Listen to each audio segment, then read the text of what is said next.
Hello and welcome to the Discuss. On today's edition, we unpack President Bola Tinubu's performance as he marks over 2 years in office. What has worked, what hasn't worked, and what lies ahead. We are going to be unpacking all of that today. But before we go right into the conversation, we would want to, we had our reporters going to the street to find out what Nigerians said around President Bola's 2 years in office, the journey and the success so far. We'll be going on a quick break, and then when we return back, this conversation continues.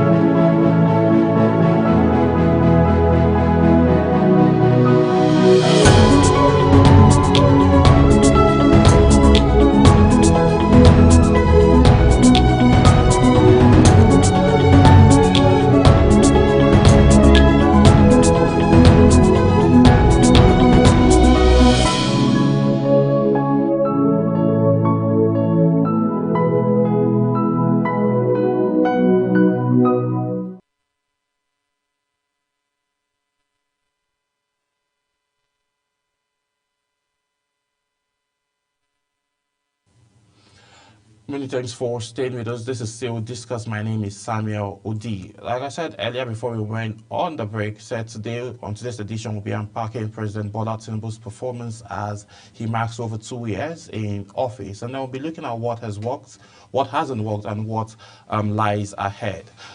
Before we get into the conversation going on, let's hear the thoughts of Nigerians on how President Bola Tinubu has performed in the past 2 years. Here are Nigerians' view.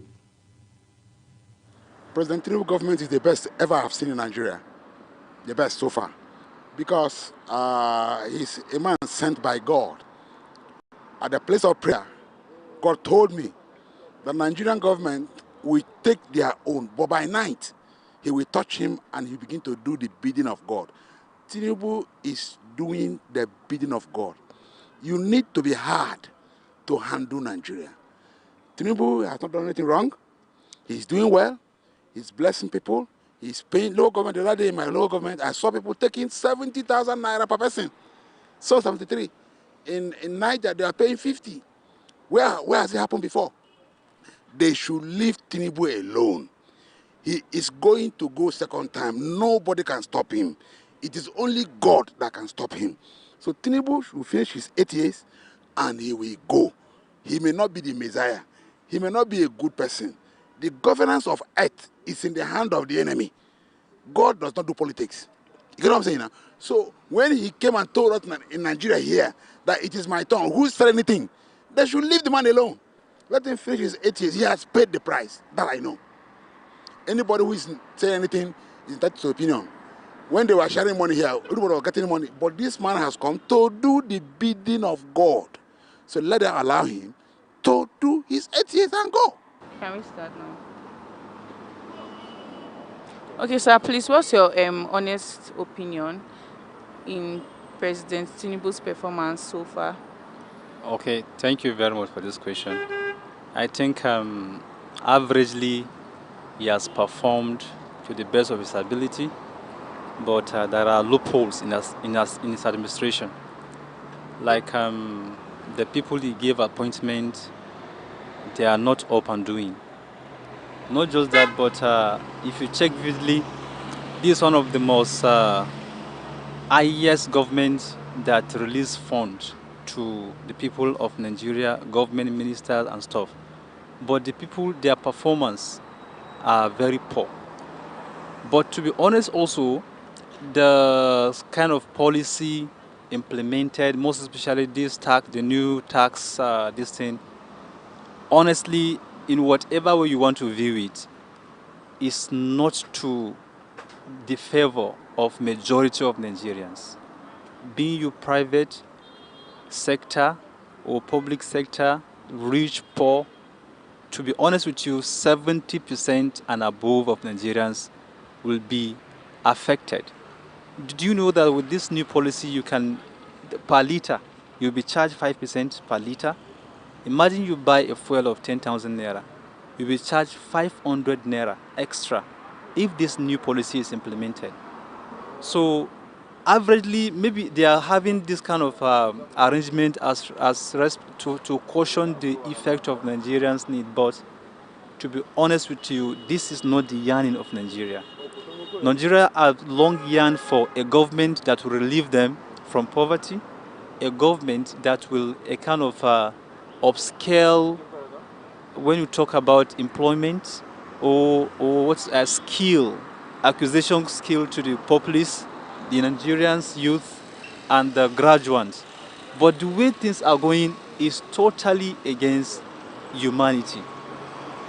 Averagely, President Tinubu has a very good intention for Nigerians, but in summary, the people he has used or the people that he's having as his cabinet are not helping matters. Exactly. Yes, many thanks for that report, and we're hoping that we would be able to create a lot of room and then have more conversations. So before I introduce my guest, let's look at the economic reform. We'll go on a quick break again. When we return back, this conversation continues.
Yes, we've gotten takes from two different Nigerians, like an elder statesman and also a youth. Different perspective there, we have it. But before I introduce my guest still, let's look at President Tinubu's economic reform and micro-stability, key achievements so far.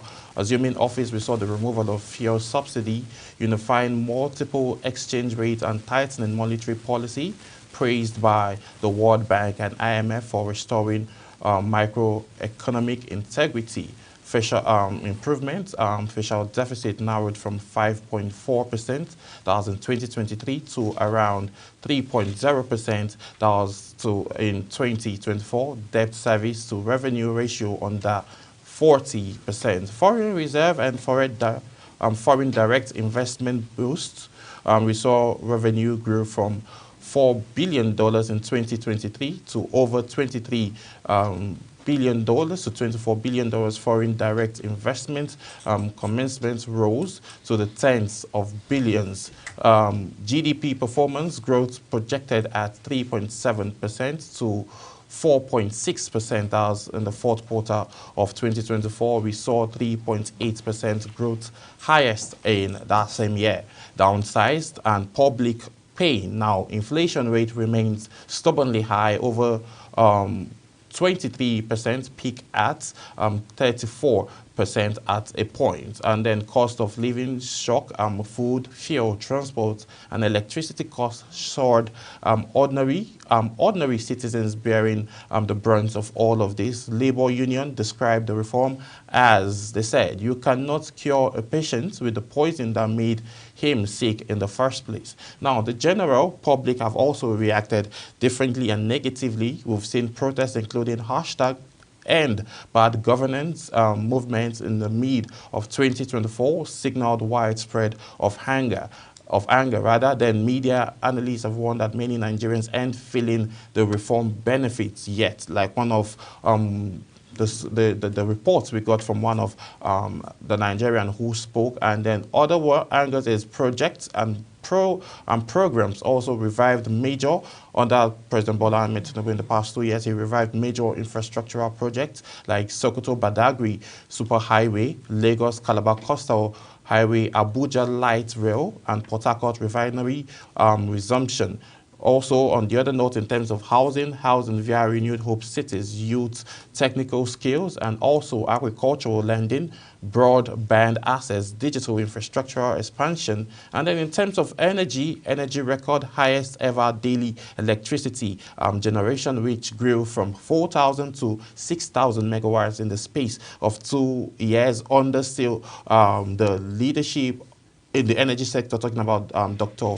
Abdullahi Mustafa, who is the current DG of the Energy Commission. So, moving on then, implementation gaps. We've seen concerns around transparency, follow-through, and the actual delivery of projects. Now, these are the major concerns, and these are the major sectors that we've been seeing reforms, and we've still not seen some level of reforms. And then the major one that is concerning for Nigeria is around security and regional equity. The government cited reduced banditry, kidnappings, and improved access for farmers. Then this is coming from the National Security Advisor. He claims that over 11,000 hostages have been freed, terror commanders neutralized, but rural violence still persists, with over 150 deaths in the month of April 2025 in Benue and Plateau borders. Instability still remains unsolved. So we are going to be analyzing all of this. Also, like I mentioned earlier, regional inclusion. We've seen some ethics and favoritism in terms of appointments and key federal institutions. Concerns over equality and national unity is also some talks that we are looking at to, unpack today. And then we've also seen northern voices, including the Northern Elders Forum, laments imbalance in infrastructure and education funding. Diversity in appointments is being questioned. Now, governance and democracy and public sentiments. Accusations of shrinking democracy space, subdued legislative and judicial checks, restrictions on dissent. Then presidency counter with example of judiciary independence, upholding opposition wins, anti-corruption efforts, EFCC convictions and funds recoveries. Presidential response packaged, palliatives, new minimum wage, cash transfer, health, education support, and we'll also look at the public mood and a mix of contentious optimism among some analysts, but widespread frustration among citizens who feel reform hasn't improved their daily life. To help us unpack all of this conversation is Hajia Mariam Hali, political analyst and acting national coordinator, Bola Tinubu Support Group. Good afternoon, Hajia. Thank you for joining us on Midday Discuss today. Good afternoon. Yes. So, Hajia, let's start. You heard from Nigerians. One said Tinubu is from God, and the other said that we are not getting enough. And also, he made mention around policies and appointments. So now, looking at how well, or looking at the journey so far for the past over 2 years, what is your assessment? As a seasoned politician, to me, President Bola Ahmed Tinubu has done quite a lot in 2 years. Nigeria was not messed up in a day. The destruction or the sickness in the system has been there for long. And so we cannot get it fixed within 2 years. We need a bold reform. Okay. With this bold reform, we'll be able to fix this country. We don't need a quick fix. And there's no way you can do that. You can make those bold reforms, economic reforms, for instance, work without inflicting pain on the people.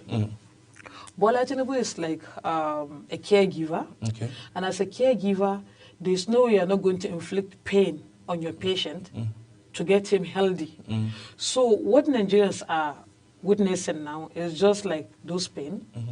And with this pain, after some time, we'll see the emergence of a vibrant economy. Okay. Yeah. Okay. Looking at an emergence of a vibrant economy right now, how can we tackle all of this with the reports we're seeing around, his appointments? We've seen the Northern Elders Forum, reacting negatively and saying they are not feeling the inclusivity impact. pact and all of that. So how can Nigerians now be working? Because some have argued that it's the poor man that keeps suffering. And then the rich keeps, enjoying himself.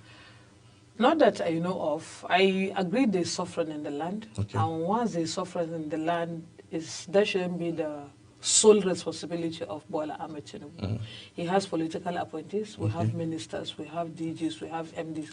Every other political appointee in Nigeria is supposed to take up the challenge of making sure that whatever is given to that particular ministry or the particular office he's holding should trickle down to the grassroots. Okay. But the problem now is that the political office holders are in some way, because I just have to, despite the fact that all of us are in APC, but I have to say this, they are on like a kind of sit-tight position whereby they only work for themselves, and whatever they get from that office, they hardly do anything that will trickle down to the grassroots. And because they don't do the right thing, that is why the people are feeling the pain. It's not possible for Bola Ahmed Tinubu to be the one to take care of people, the small needs of people. What are the political office holders doing?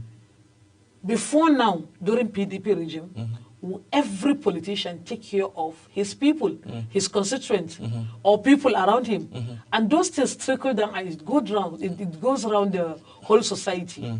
But now every politician is like, okay, I've been given this position, and they hold on to the position, and they refuse to help anybody, not even people around them. So what's the problem now? From what you're pointing out and from what you're saying now is that the problem is not coming from the presidency, it's coming from the appointees. I'm not saying he's totally, I'm not absolving of any fault. Yeah, because we've seen measures where palliative didn't get to those that is actually meant and to this get palliative has already been given out.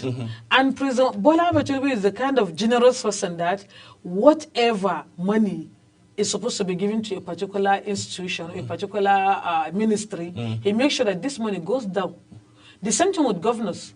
What are the governors doing with the trillions of naira that has been given to them? There's a conversation around the local government autonomy and the fact that, some local government chairmen are still saying that the money still doesn't come to them directly, that they don't have that full autonomy. That should be the fault of the governors. That should be the fault of the governors, and the people should be able to hold these governors accountable. The problem with Nigerians is that we fail to hold our political office holders accountable. And when you don't do that, definitely there will be a problem. Hold them accountable, ask them questions. So amount of money has been given to your office. What have you done with that money? If we hold these political office holders accountable, we'll have less of these problems. Money is being given to a particular political appointee, and he doesn't use even 10% of the money given. How do you expect the impact of what Mr. President is doing to trickle down to the grassroots? That's why we're feeling the pain. Okay, now looking at this, we'll still come back to this conversation, but let's move a bit further now based on time. Does the current appointment strategy threaten national unity? Looking at it from the angle of the fact that the Northern Elders Forum has frowned to the recent appointments that we've seen. So the strategy and the way the president is going on with his appointments and all, how do you think it's going to be shaping the democracy of Nigeria? All he needs to do is to make some little adjustment. Okay. But as far as I know, he's trying, and he makes sure that he gives appointment based on merit. And virtually all ethnic groups and every part of Nigeria, he tried to touch each and every part of this country and make sure that each and every part gets one appointment or the other. Okay. But he needs to do more. But the issue of threatening democracy, I beg to disagree. Okay. Well, because of the fact that we've seen, some incidents, and the Northern Elders Forums have, over and time and over again reacted negatively with the way the appointments are going and all of that. But based on the fact that you said, okay, obviously nobody is a saint and there is a room for change, and the president is obviously a human, so there's also room for him to make mistakes because he's not perfect. So we will hope to see those change happening soon. But now, look, is there any credible evidence of democratic erosion or any of those politically influenced individuals that are looking to trickle down the efforts of the president? Yeah. I believe there are some people that are trying everything in their power to make sure that they bring him down. For instance, the issue of inflation and scarcity of food. there are some people that hoard food intentionally. Intentionally, I know of someone in Kano State, because I'm from Kano State, Okay. who bought, I think, like 7 years production of a spaghetti company. Whatever they're going to produce in 7 years, he bought it over. He bought over virtually all the rice in the town. Okay. And at the end of the day, he now jack up the prices. Because he's the only one that has. Because he's the only one that has. And most of these food items all around the north comes from Kano. Yes. That's the major market. So is Mr. President, was Mr. President the one that asked this guy to do this? No.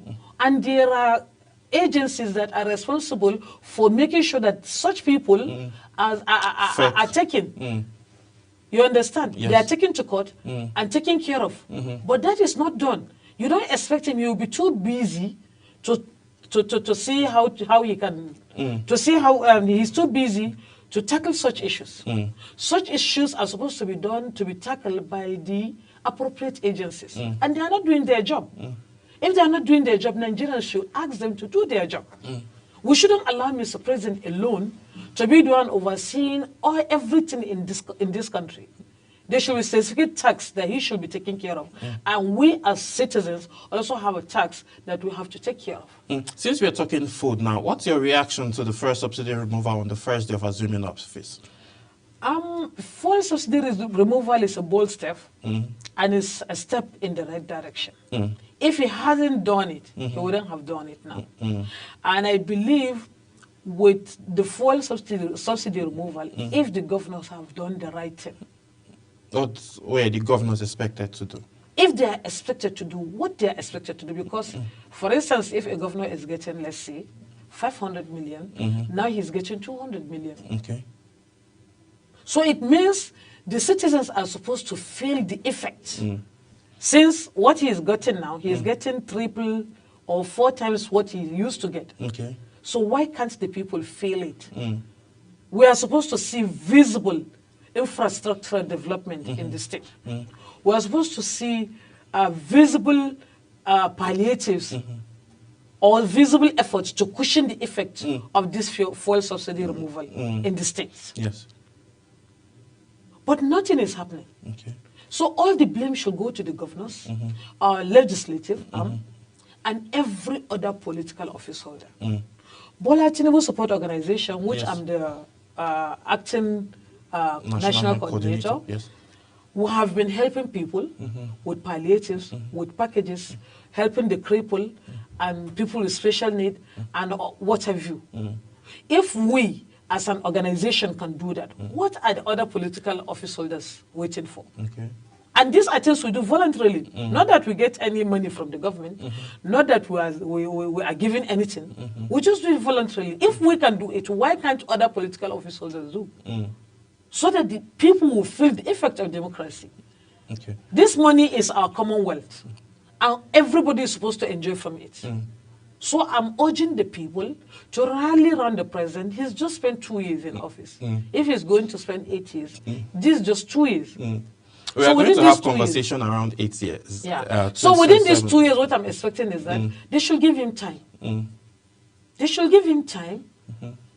Let's see what's happened between now and 2027, before the election. All right, we'll need to see what will really happen before that time, because there is a whole lot. Like you rightly mentioned earlier, the president, I think you almost quoted him verbatim, because he says what the pain Nigerians are going through is like a pain of a woman in labor, and then at the end of the day, everybody is going to smile. So while we are waiting that smile, we'll see how well the president is going to, tackle all of this. But there's another interesting thing that was mentioned earlier around the fact that the monetary policy has been tightened. And then the World Bank and IMF, that's the International Monetary Fund, were able to applaud President Bola Ahmed Tinubu. And also we saw his recent trip to Brazil, and also having the direct flight, first ever, directly from Brazil all through to Nigeria. Do you think that that is what Nigeria need currently?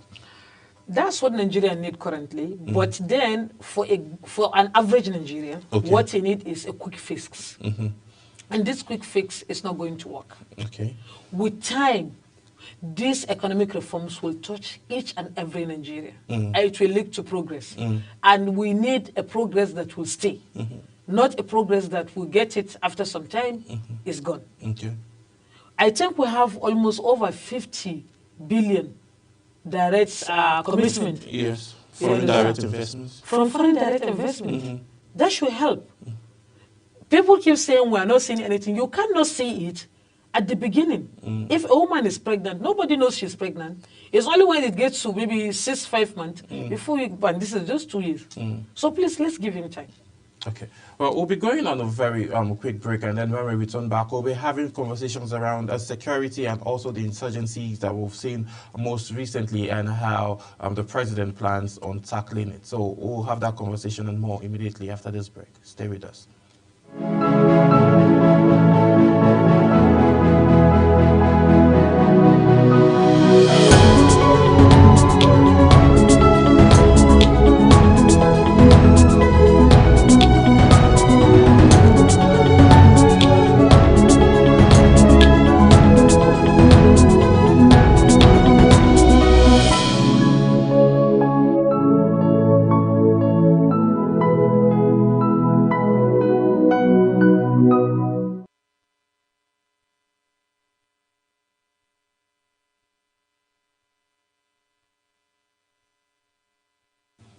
Yes, many thanks for staying with us. If you're just joining, you've missed like the first half of the conversation around, analyzing and looking at how President Bola Tinubu has performed in the past 2 years of being Nigerians' #1 citizen and the commander-in-chief, obviously. So I've been having a great conversation with Hajia Halia here in the studio as she is expanding and also opening our eyes to the fact that the reforms are actually working, but it always takes time, like she said, and also, a journey of 1,000 miles, they say, begins with a step. And then we are moving forward to a greener pasture under the flagship of the APC and the leadership of President Bola Ahmed Tinubu. But still, on that path, we are seeing some concerns around, insurgency and also the fact that individuals are dying, though the National Security Advisor, who made mention of the fact that it claims that 11,000 kidnapped individuals and those that have been held captive by bandits have been released within the space of 2 years. And also we've seen in the energy sector where Dr. Abdullahi Mustafa says, that's talking about the DG of Energy Commission, that there have been a projection and then an increment from 4,000 to like 6,000 plus, addition of 2,000 in the space of 2 years, that's in terms of electricity generation and power distribution in the country. We've seen all of those statistics, and then some parts of the country, some Nigerians are saying, yes, we've witnessed this, we've seen this, and some are saying we are not feeling these reforms coming from the presidency. Now, let's bring it down, boil it down to security and the concerns around there. So, Hajia, you saw the Yelwata killing, you saw what happened in Plateau State. What do you think? Do you think that it's in any way politically inclined to, wash down the good job that the president is doing? That is not enough. Nigeria is large, a country of over 200 million people. Yes. You don't expect what happened in Plateau and Benue alone to wash all the effort of the president. I think the president, the government has done a lot. I think over 13,500 terrorists have been eliminated within the space of these 2 years. Okay. And there is relative peace being restored in some volatile areas before. So that's a great plus. And apart from that, this security issue is everybody's business. Okay. We shouldn't just heap it on the president and forget the effort of other people or the citizens. In the issues of the banditry from the north, for instance, you see traditional title holders involved in the issues of banditry. Okay. You see pastors, you see imams, you see a housewife, you see a young girl, just a girl of 17. I think I saw a video day before yesterday, a boy of just 13 going to meet Bello Turji. 13 years. And his major, I think Turji is now his hero, and he went to meet him. So this can be the fault of the president, that every other person is being selfish and greedy, and they forget their responsibility, or they've refused to be responsible citizens, and they engage in this banditry. A district head in Katsina collected 700,000 and gave the bandits a leak to go and kill 44 people in his own locality, in his district. Is all this the fault of the president? We should be fair to ourselves. But don't you think hunger that is in the land is attributing to people who, selling out their neighbors? It's not enough. Okay. That is not enough. Because if you sell out your neighbor, these people will finish up with your neighbor, and the next target will be you. The next target will be you. So I think what we should do is try as much as possible. All hands should be on deck to fight this terrorism. We should do everything to make sure that we get our hands, we put our heads together to fight terrorism. Okay, we shouldn't leave it all to the government alone or the security agents alone. And they are doing their best because the government keep on improving the funding for security, making sure that they got all their demands. Why? Because he wants really to end this issue of terrorism and banditry. Okay, since we're having this conversation, let's talk about internal displaced persons now and the IDPs. We've seen a series of camps, and then we've taken tours a couple of times to these camps, and they have low service provision, mostly healthcare, and then the women and children tend to suffer more. What is your organization, and what else do you think that the president can do better to improve the livelihoods of these internally displaced individuals? And how soon do you think the president is working and the state governors are working to make sure that their home is habitable so that they can go back home and continue all of the things that they love doing, mostly farming? When you look at it, why I keep pushing the blame on the governors is that Borno State was like the epicenter of Boko Haram. If you look at what Babagana Umar Zulum is doing currently, he is the one doing it. He doesn't wait for the president. He is one making sure that all these displaced people are taken back to their homes. They go back to their homes, making sure that security is being resolved, your security crisis are being resolved. What are other governors doing? They are supposed to do the same thing. And then Mr. President is supposed to get agencies that would work directly with these internally displaced people so that whatever fund is being provided for such things will go directly to the people. But with all this bureaucratic bottleneck, the money gets stuck out somewhere. The money has been released from the top, but it doesn't trickle down to the people who are affected. So I'm not going to say that the president has done enough, but I'm saying I'm not saying he has done excellent, but he has done enough to cushion the problem.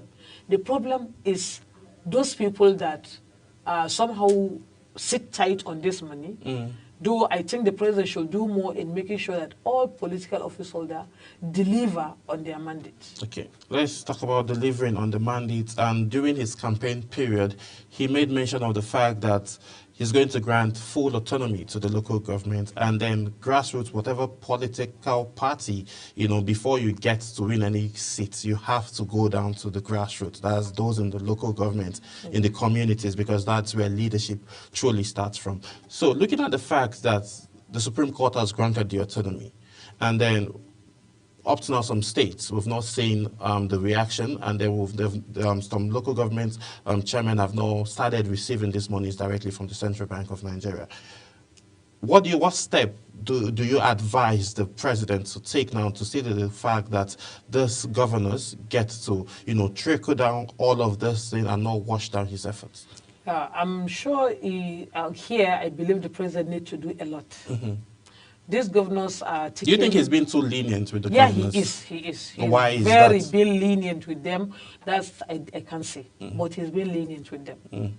I think he needs to step up his effort in making sure that the governors does what they are supposed to do. Because if they do, the people will feel the impact. And once they feel the impact, we'll have a better society. Less and less people will complain. Okay, let me get your reaction on the minimum wage, 77,000. The minimum wage, 70,000 is not enough.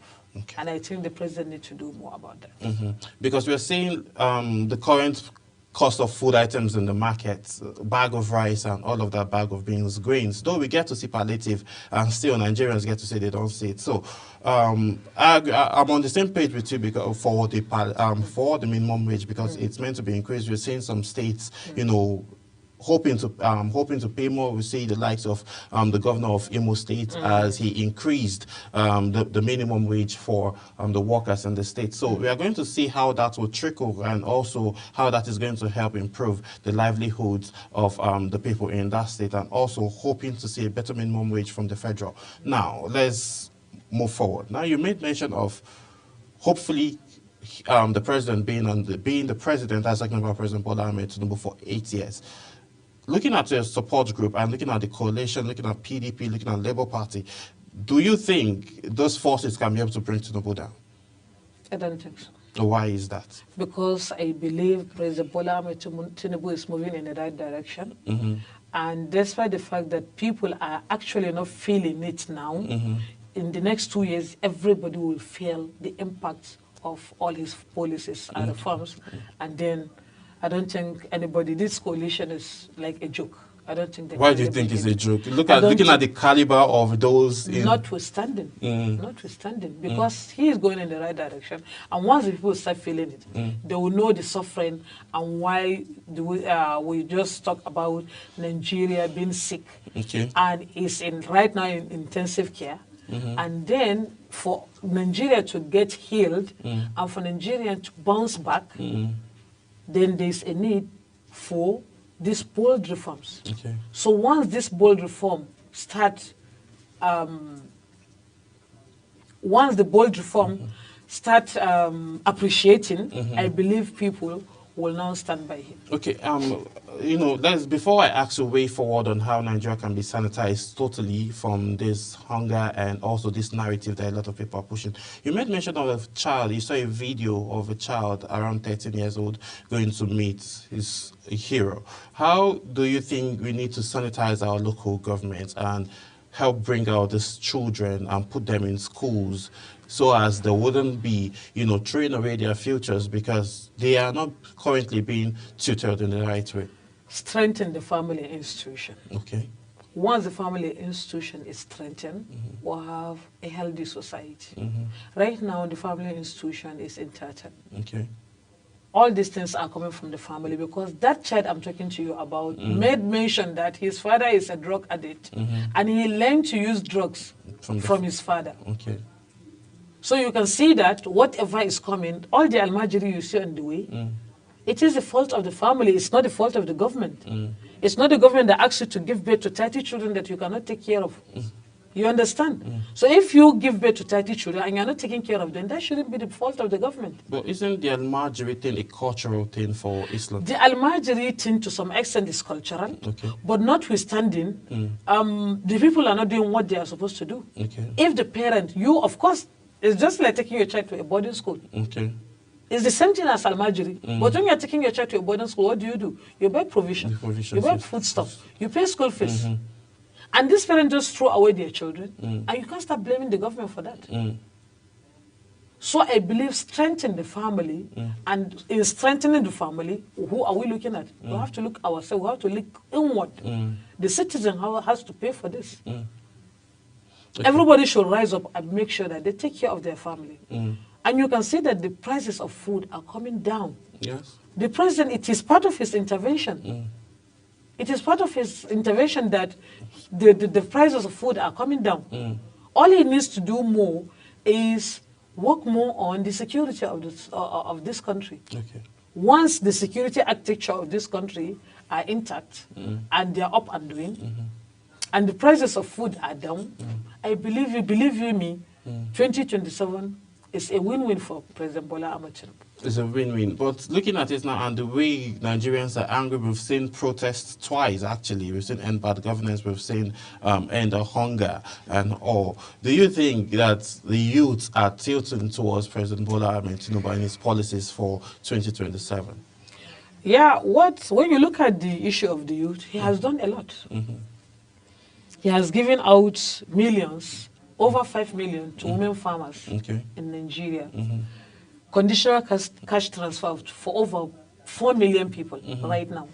There's this presidential loan and grant going on. Okay? Then there's the student loan.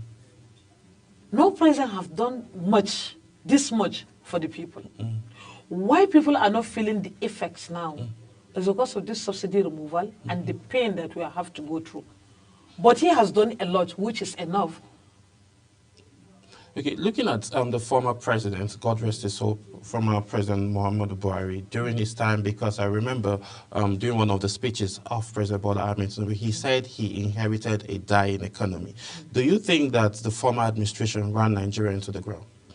No. Okay. I don't think so. Okay, so... Because what happened was, I just told you, I think earlier, that the problems of Nigeria did not start yesterday. Of course. And it's not like Buhari came in and he messed up the whole country. The problems was already there.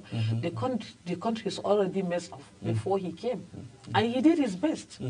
He did his utmost best in making sure that the country is turned around. He could not do it. Why? Because he could not take such bold decision that President Bola Ahmed Tinubu is taking. Okay. And with these decisions, I believe we'll get out of this mess. But it has to take time. It's not like the president is happy with the current situation in the country, but then he has to be dispassionate in making sure that he implements these reforms that will take Nigeria to the promised land. Okay, talking about the promised land now, because there's a walk that, you know, the road to the promised land is always very, very narrow. And is rough. So most of the times people think that anybody going through the road to the promised land is taking the wrong route. So now looking at it now, what plans are in place to adjust and ensure that this reforms now? Literally on paper, we've seen analysts on this same program, you know, say that Nigerians' problem is not in policies, that the policies are looking very, very good. So now, how can we solve the human factor around the fact that those people that are supposed to see through to these policies being, you know, fully actualized? How can we solve the human factor that is looking to dim or bring down the good work that President Bola Ahmed Tinubu is doing?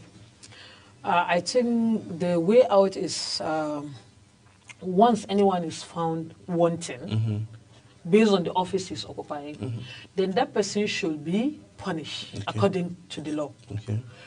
Why these people keep doing what they do is because punishment is supposed to deter.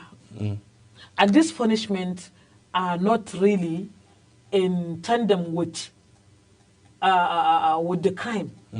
For instance, someone stole maybe 10 billion and he's just jailed 5 years. He will just finish his 5 years term and come back. There should be more severe punishment for people who are corrupt. And that severe punishment will lead to deterrence. And with that deterrence, we'll have a great society. So people behave the way they do because nothing ever happens to anybody. And that's one thing I want President Bola Ahmed Tinubu to make sure that he do. Make sure that everyone found wanting is sentenced and make sure that he gets the right punishment. Talking about right punishment now. We'll have that conversation on a different day because this is a full-fledged discussion. That's a full-fledged discussion on its own. Now looking at the runners-up for 2027 election, which is around the corner, how set and prepared is your team? We are very much prepared because we have